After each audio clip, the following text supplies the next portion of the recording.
Ver o Cumimanu, vamos ver o Cumimanu. Vamos dar uma pausa antes. Dom, dona, bum! Algumas das aves marinhas mais impressionantes do mundo. Dentro de sua diversidade, existem espécies tão pequenas quanto o pinguim azul e tão grandes e majestosas quanto o pinguim imperador. Mas o pinguim imperador não era tão grande quanto outras espécies que já viveram no passado da Terra e que, infelizmente, foram extintas. Neste vídeo, você vai descobrir a diversidade dessas aves aquáticas e sua história evolutiva, que começou logo após a extinção de seus parentes, os dinossauros não avianos. Saudações zoológicas! Eu sou a Amanda. E eu sou o Bruno, e hoje nós vamos contar para vocês a história evolutiva de uma das aves mais curiosas do mundo animal, os pinguins. Os pinguins são aves marinhas, e falando nesse assunto, nós dois somos tão apaixonados pelo mundo marinho que até temos uma estampa na nossa zoologia chamada Planeta Oceano, em homenagem a esses animais. Se você quiser conferir ou adquirir uma camiseta ou caneca de animais marinhos,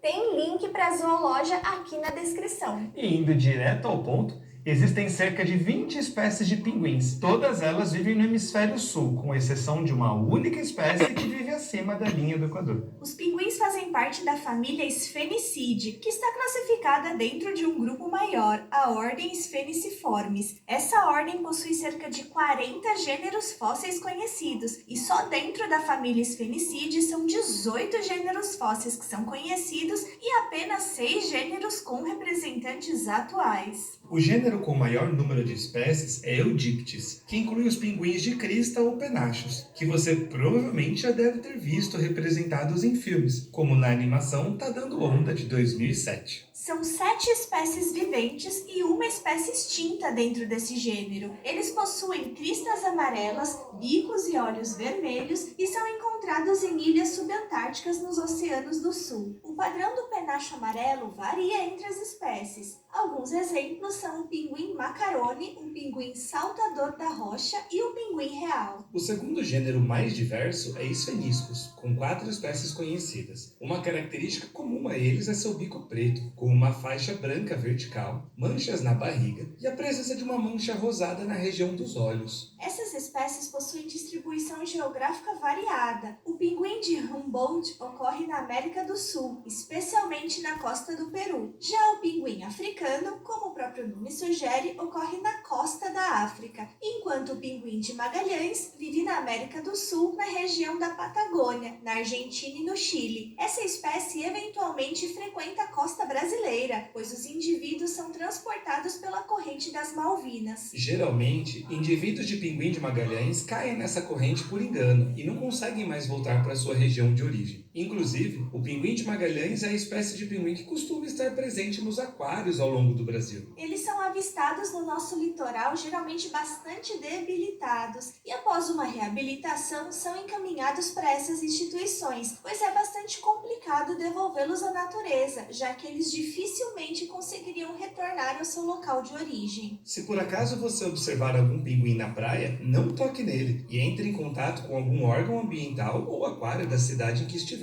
Dentro do gênero Spheniscus, ainda temos o pinguim de Galápagos, que é a única espécie de pinguim do hemisfério norte. Ele vive numa região de clima quente, apesar da água lá ser mais fria. O gênero Eudiptula possui 2 espécies que ocorrem na Oceania, o pinguim azul e o pinguim australiano. Ambos são espécies de pequeno porte. O pinguim azul vive na Nova Zelândia e é a menor espécie de pinguim que existe atualmente, atingindo cerca de 30 centímetros de altura e pesando em torno de 1,5 kg. O gênero Pigocelis possui 3 espécies, todas ocorrendo na Antártica. São elas: o pinguim antártico, que é facilmente reconhecível por possuir uma estreita faixa preta na cabeça abaixo do olho, o pinguim gentô, que possui uma faixa larga e branca parecida com um gorro no topo da cabeça e a cauda bem longa, e o pinguim de Adélia, que é a espécie de pinguim mais agressiva e territorialista que existe. O gênero Megadiptes possui apenas uma espécie de pinguim vivente, o pinguim de olho amarelo, que tem o olho amarelo, como o próprio nome já sugere, e que vive na Nova Zelândia. Mas certamente os pinguins mais impressionantes são os grandes pinguins da Antártica, do gênero Aptenodytes, que inclui o pinguim rei e o pinguim imperador. O pinguim-rei pode medir de 70 centímetros a 1 metro de altura, e o pinguim imperador é a maior espécie de pinguim vivente, podendo chegar até impressionantes 1,30 m de altura. O pinguim imperador é a única espécie de ave capaz de se reproduzir durante o congelante inverno da Antártica. Para enfrentar as baixas temperaturas, esses pinguins possuem 4 camadas de penas, que funcionam como um isolante térmico, mantendo os animais aquecidos. Durante a época reprodutiva, que se inicia